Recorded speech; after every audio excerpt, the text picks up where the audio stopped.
Welcome to part 2 of our GIS.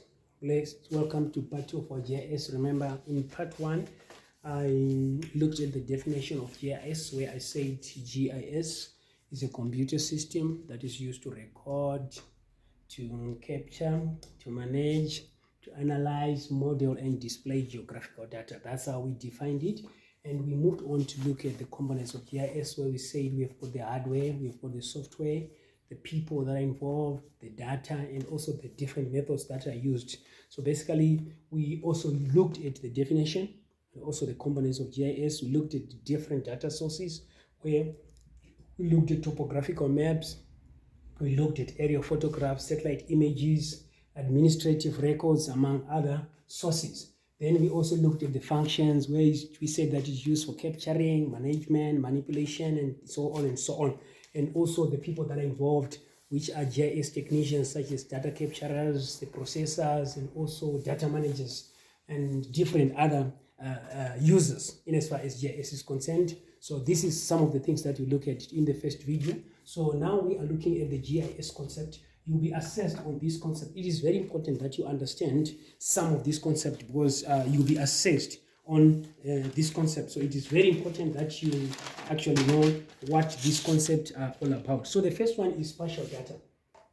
When you talk about data, spatial data, we are mostly concerned about the location of a feature on a map that is geo-referenced, okay?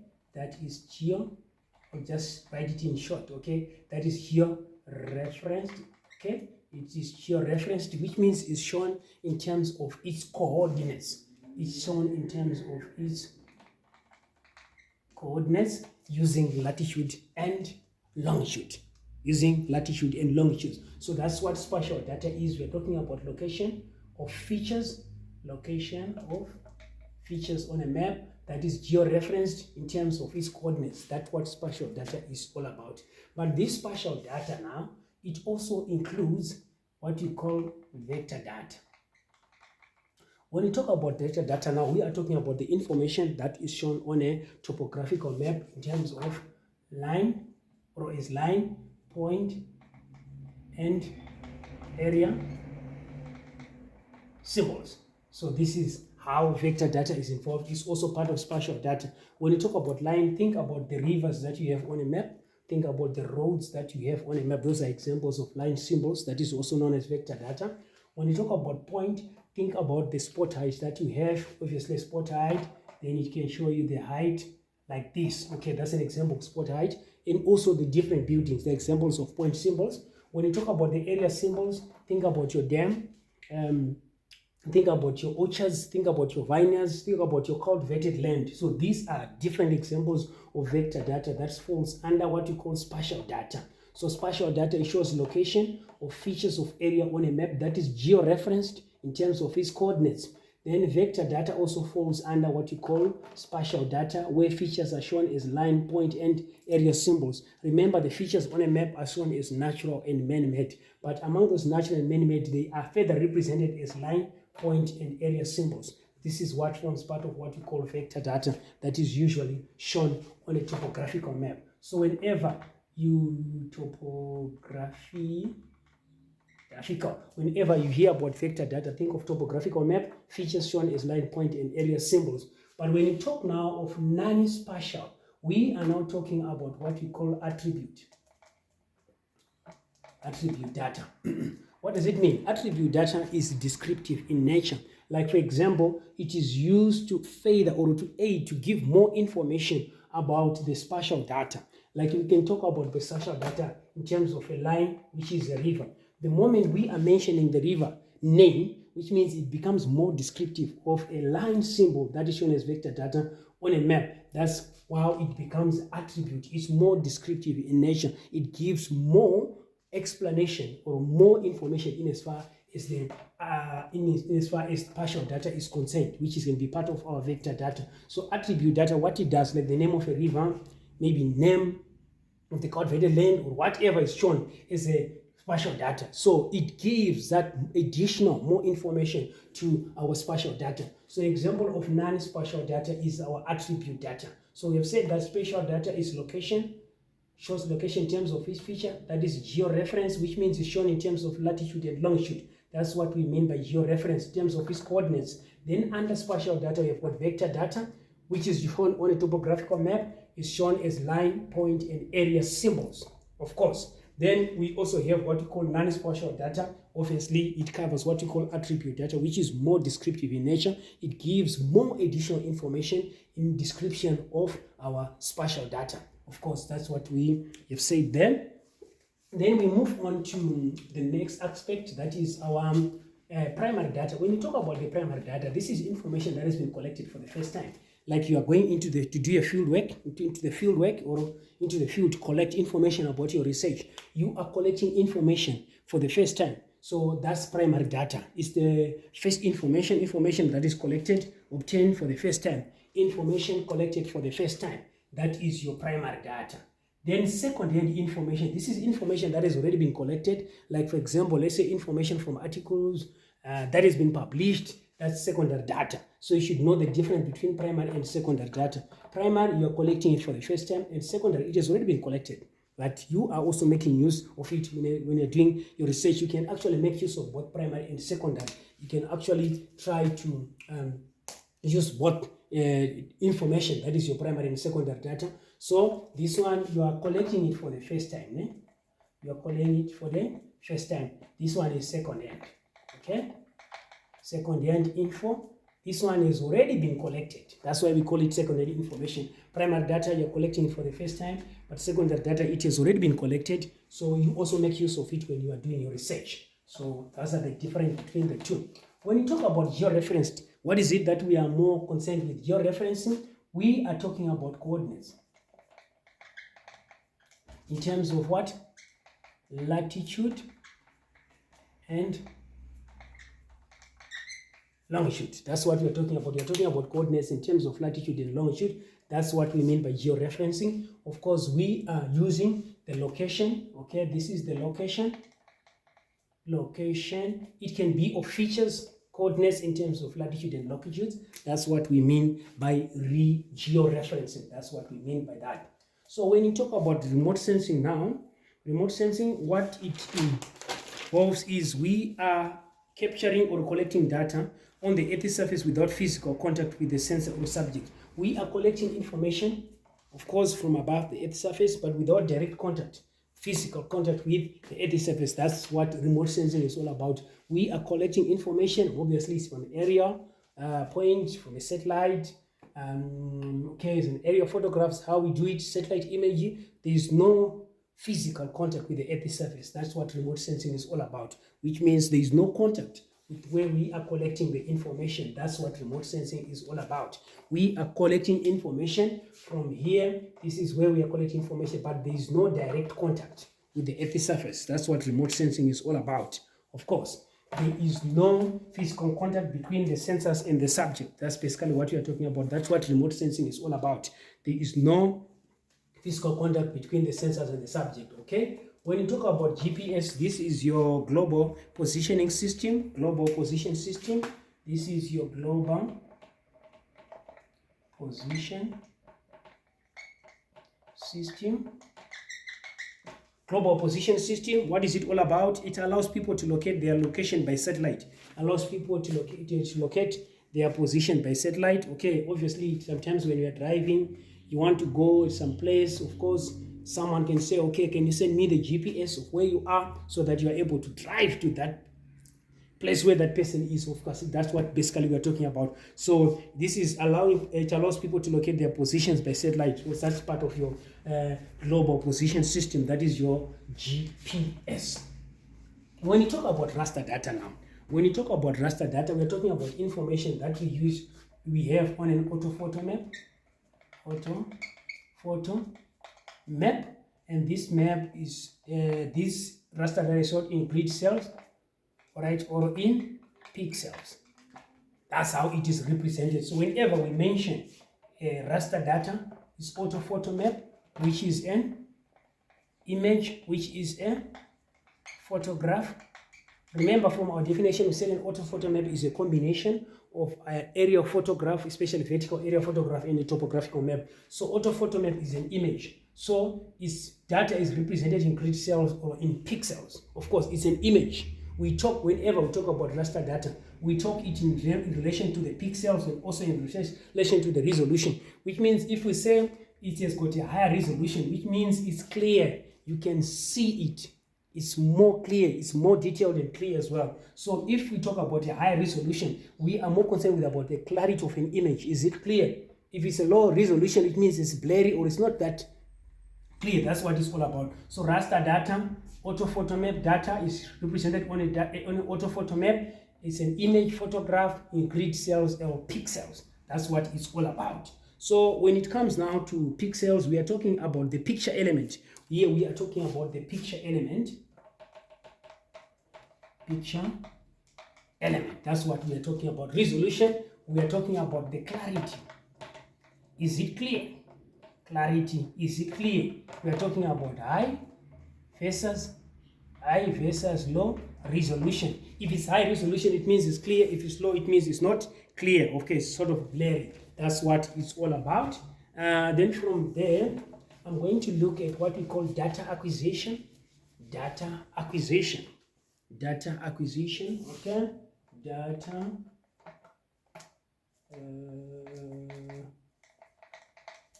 acquisition. Okay, basically what we are more concerned with is identifying. We are concerned with identifying, of course, identifying and collecting information, and identifying and collecting information for a particular problem. Information for a particular problem. Okay. Particular problem. That's what data acquisition is all about. You are identifying and collecting information, for a particular problem. That's what data acquisition, to acquire. That is what a data acquisition is all about. Identifying and collecting information for a particular problem. That's what it's all about. That's your data acquisition. Then we can also talk about what we call the spatial query. Okay, the spatial. Okay. Spatial query. What is it that we are more concerned with? The questions about players asking and getting responses. So we are saying now from the information that we have collected, obviously we have collected information for a different objective or a certain specific aim. So we question from the same information that we've collected and to get the answers also from that same information through our own analysis. That is part of your data query. You are asking and getting responses at the same time. That's part of your spatial query. That's part of your spatial query, which means you are asking the same question from the information, that data that you have collected, and also getting the answers at the same time. Then you have got what we call spatial analysis. Spatial analysis, what is it all about? We are saying that the process of turning raw data into useful information. So what are you doing now? You are turning raw data into useful information. You are turning raw data into useful information. That's part of your spatial analysis. You are turning your raw data into useful information. That's what it's all about. Remember, this computer system, what is it doing? It's capturing, it's recording, it's analyzing, it's also manipulating, it's also modeling geographical data. So in that process, what do? You are turning raw data into useful information. The raw data, of course, is not explained. There's no link between the data that you've collected. But when now you're trying to generate the link among the information that you've collected, then it actually makes sense. Like, for example, let's say you've collected about information about a certain area. You need to understand more of the crime rates of an area. Let's say Johannesburg, you want to understand more of the crime rates of that area. Why is it that you've got more crime rates? Is it because of unemployment? Is it because maybe you've got more informal settlements, and so on and so on and so on? So you are turning the raw data into useful information because you have got a specific objective to achieve. So from the information that you are collecting, now you are doing an analysis, which means the information that when you look at it, sometimes it does not make sense. The time you model it, you try to link it with other data sources. That's how you turn it into more useful information. So spatial analysis is turning your raw data into useful information. That is your spatial analysis. Another concept that we can talk about is what is buffering. Buffering, what does it involve? Okay, we are talking about demarcation. We are talking about zoning. This demarcation or zoning can be of a feature or an area. Okay, all right. You are zoning or you are demarcating a feature on a map. Okay, like for example, let's say we have got a river here. Then this river, is demarcated by a row of trees. You can be aware of maybe controlling pollution or erosion and so on and so on. So we are saying now we've got a row of trees that follows a river, okay, along the course of the river. That's part of what we call buffering, which can be demarcation or zoning, of course. That's what it's all about. So it's zoning or demarcation of a feature on a map. I've given an example here. This is a point feature, which is a river. It's demarcated by the rows of trees.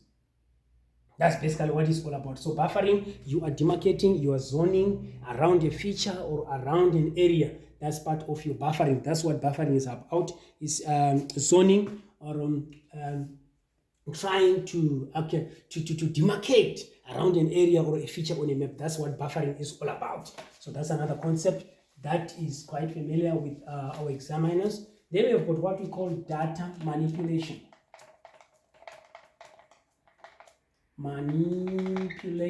So when it comes to data manipulation, what should come to your mind is we are looking at a situation whereby data is converted.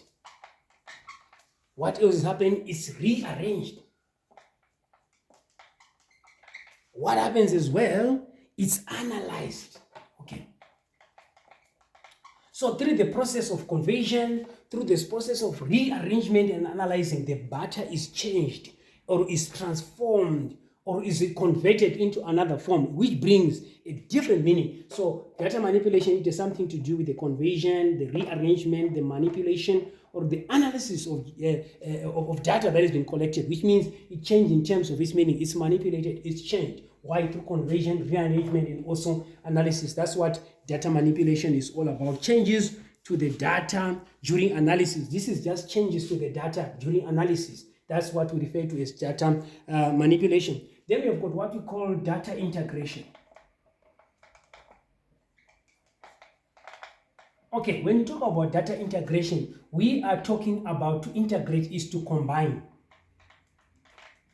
Okay, we are combining different information so that we come up with one view. Okay, that's basically what we are trying to do. The different data information so that we come up with one perspective or one view. That's basically what it's all about. To integrate is simply to combine. That's what we do in order to come up with one view. That's part of your data integration. You are combining different data so that you come up with one perspective or one view. That's what it's all about. So all in all, boys and girls, I've looked at G.I.S concept, which is very important. This is very important and it answers question 3.3 of our section B on map work.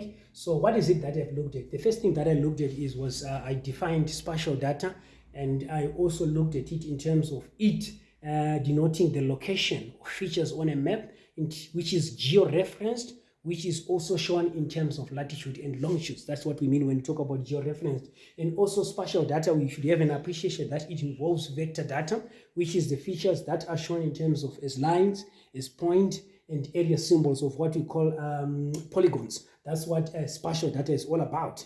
However, we also have what we call non-spatial data, which is the opposite of what spatial data is.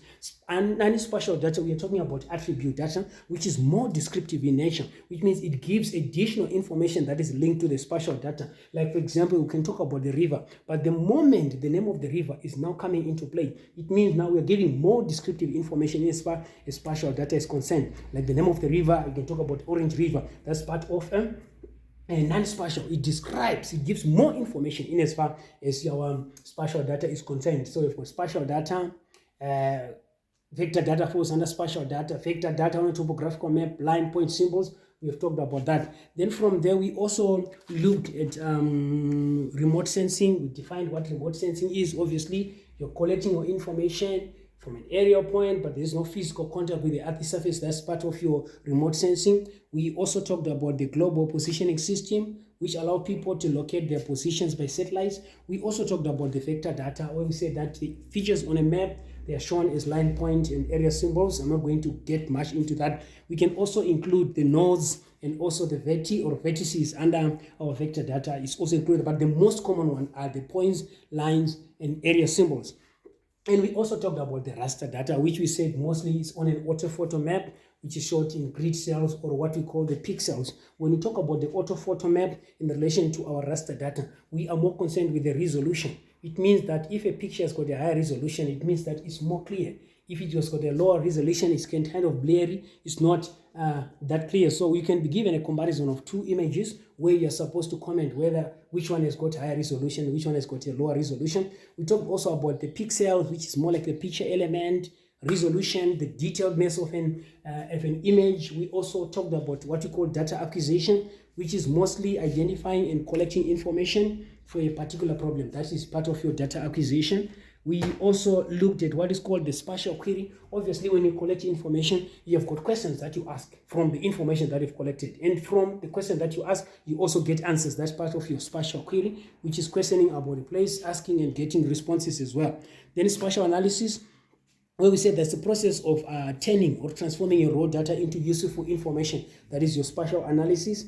Then from there, we looked at buffering, which is demarcation or zoning of a feature or for an area on a map. That's part of your buffering, zoning or demarcation of a feature or an area on a map. Then we also talked about data manipulation, which involves converting, rearranging, and analyzing data, which means the judge is changed in terms of its format through that. Okay, obviously the main reason is for us to get answers.